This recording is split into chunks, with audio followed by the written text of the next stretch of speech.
Vox Box Podcast, Episode 4. What a fascinating smell you've discovered.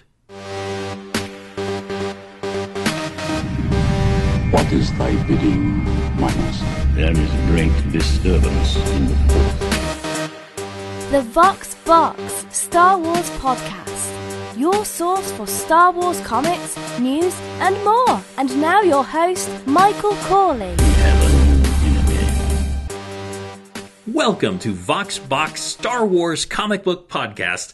I'm your host, Michael Corley. We are covering the fourth in the series of Star Wars, the original series from 1977. It is titled In Battle with Darth Vader. We open with Han Solo, Chewbacca, Luke Skywalker, and Princess Leia. They are trapped in the detention center. They are about to be shot by the invading stormtroopers, because this is before everyone realized that stormtroopers always miss. A very interesting line, Han Solo says, "Now I know why they call it the Death Star." Leia, of course, is the one who has the idea to blast a hole in the wall and make their way down into the garbage chute. I was very saddened to see that they did not have the "what a fascinating smell you've discovered," one of my favorite lines from Han Solo, so that's why I had to put it at the beginning of this podcast. Luke is released by the monster. Now, I don't talk about too much of my past, but I read these comics when they came out. I actually owned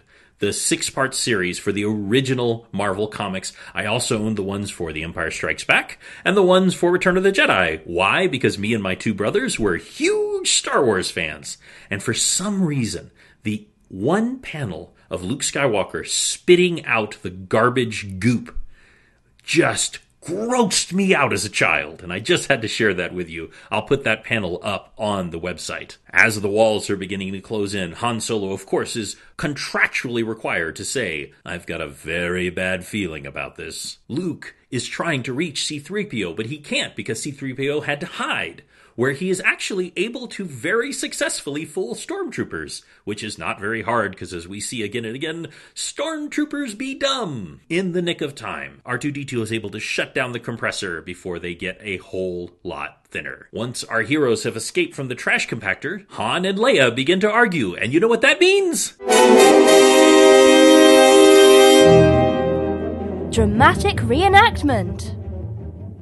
Wait! Somebody might hear! I don't know who you are or where you came from, but from now on, you'll do as I tell you. And you tell that big hairy walking carpet of yours to get out of my way. Listen, Your Holiness, let's get something straight. I take orders from one person, me. Then it's a wonder you're still alive. Thank you so much for Nutty helping out to read that iconic scene. You can find her podcast at Nutty Bites. I do love the line that when Han Solo sees the Millennium Falcon and realizes how hard it's going to be to get to it, he says, "Getting back to the Falcon's going to be like flying through the 5 fire rings of Fornax."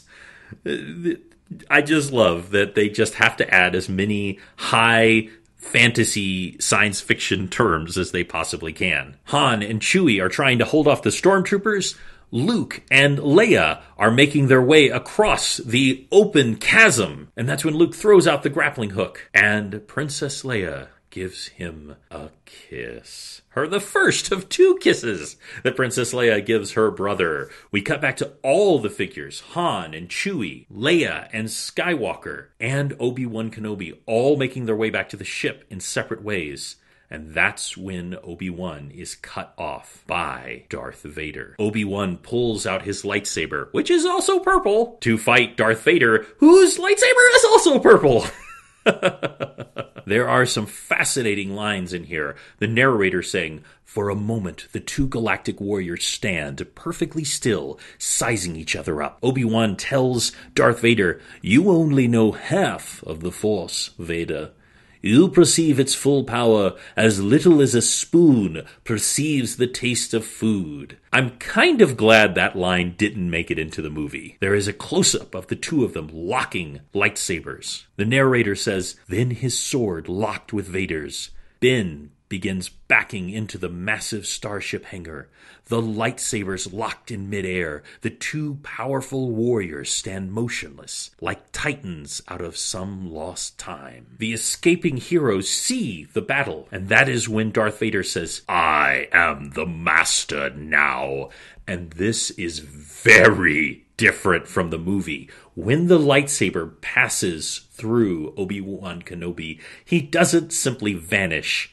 He explodes into energy, and it looks like a scream. It is terrifying. And the passage says, "The Sith Lord brings his sword down, seemingly cutting his elderly foe in half. Ben Kenobi's cloak falls in 2 parts, but Ben is not in it." Remember, at this time, Luke Skywalker tries to shoot Darth Vader, and that's when he hears a voice saying, "Luke." The voice of Ben Kenobi, even moments after his death, is already trying to get Luke to run for safety. They make their way into the Millennium Falcon. They make their way out of the Death Star. But of course, their fight is not over. And that ends! And that ends Star Wars number 4. I want to thank again Nutty so much for helping me with the dramatic reading. If you'd like to find out how to become a dramatic reader, go to our Patreon page, voxboxpodcast.com/Patreon. You have a wonderful day, and may the Force be with you. You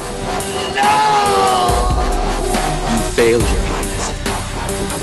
I am a Jedi, like my father before me. So be it, Jedi. Thank you for listening to the Vox Box Star Wars podcast. Give us a review on iTunes to help more Star Wars fans find the show. Have a great day, and may the Force be with you. Leia's got the cold bitch down really well. I love her.